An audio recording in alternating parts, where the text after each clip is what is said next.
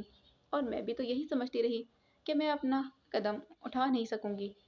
ڈر کے بچھو مجھے ہمیشہ ڈنک مارتے رہیں گے، خوف کے سانپ مجھے ڈستے رہیں گے، کبھی عزت کے نام پر، کبھی مذہب کے نام پر۔ میرا جسم ان کے زہر سے نیلو نیل ہو گیا، سارے کا سارا ڈر اور خوف کا زہر ایک ایک رگ اور ریشے میں سرایت کرتا گیا۔ میں نے ساری زندگی کے لیے مقدر جان کر اس سے سمجھوتا کر لیا تھا، مگر آج جسم کا ایک ایک ریشہ احتجاج کر رہا ہے، مجھ سے پوچھ رہا ہے، آخر کیوں؟ میرا اپنا وجود باغی ہو رہا ہے۔ خوف کی جونکیں جو خود ہی مر مر کر گر جاتی رہی تھی، صرف ایک شخص کی وجہ سے، جو مجھے اپنے مضبوط بازوؤں کے حصار میں لے لے، تو پھر دنیا کا کوئی بھی تیر مجھ تک نہیں پہنچ سکے گا۔ میں تو بہت کمزور تھی، بہت ڈرپوک تھی۔ یہ اس ایک شخص کا اعزاز ہے کہ میری کمزوری نے خود ہی دم توڑ دیا۔ ڈر اور خوف نہ جانے کہاں گم ہو گئے ہیں، اور میں ٹھنڈی شفاف فضا میں سانس لینے لگی ہوں۔ ہاں، میں نے ڈر اور خوف کے بندھن سے خود کو چھڑا لیا ہے۔ مجھے مسحری پر گھٹ گھٹ کر جان دینا منظور نہیں۔ میں دیواروں سے سر ٹکرا ٹکرا کر جان نہیں دے سکتی۔ مجھے زندہ رہنا ہے، زندگی پر میرا بھی حق ہے، اور یہ حق میں پوری طرح وصول کروں گی۔ جب ساتھ دینے والا اس قدر مضبوط ہو تو کسی کا کیا ڈر؟ اور پھر وہ انوکھا لمس، اس نے سوچتے سوچتے اپنے بازو پر وہیں ہاتھ رکھ دیا جہاں اچھو کی انگلیوں کے نشان اب بھی موجود تھے۔ اچھو قریب پہنچ چکا تھا، اس کے مقابل پہنچ کر وہ چند لمحوں کے لیے رکا۔ زیب النساء اسی کو تک رہی تھی۔ اچھو نے نظریں جھکا دیں، وہ چاہتا تھا کہ معذرت کے چند الفاظ بول کر دل کو تسلی دے لے، لیکن لفظ کھو گئے تھے اور ذات کے اندر بننے والا خلا بڑھ گیا تھا۔ اس نے آگے بڑھ کر چادر زیب النساء کے سر پر رکھ دی اور اس کی طرف دیکھے بغیر تانگے کی سمت بڑھ گیا۔ زیب النساء بھی اٹھ کھڑی ہوئی، اس کے دل کی دھڑکنیں بے ترتیب ہوتی جا رہی تھیں۔ کیا یہ کوئی اشارہ تھا؟ وہ سوچ رہی تھی۔ تانگے پر چڑھنے سے قبل ایک لمحے کے لیے رک کر اس نے اچھو کی سمت دیکھا اور پھر اندر بیٹھ گئی۔ اچھو نے تانگے کے گرد پردہ برابر کیا اور تھوڑی ہی دیر میں تانگا چل پڑا۔ اچھو ہر سزا کے لیے تیار تھا۔ اسے اندازہ تھا کہ اب اس کے ساتھ کیا ہو سکتا ہے۔ حویلی کی سید زادی کو اس کی مرضی کے بغیر جنگل میں لے جانا، اس کا چہرہ دیکھ لینا، اسے چھونے کی جسارت کرنا، یہ کوئی چھوٹے جرائم تو نہیں تھے۔ یوں بھی رجب علی اسے بتا چکا تھا کہ اس کی دوسری حماقت کی سزا کیا ہوگی۔ وہ بھی موت سے نہیں ڈرتا تھا۔ اسے صرف اس بات کا رنج تھا کہ جس لڑکی کو محبت کی نظر سے دیکھا تھا، اسی کو تکلیف پہنچانے کا الزام مرنے سے پہلے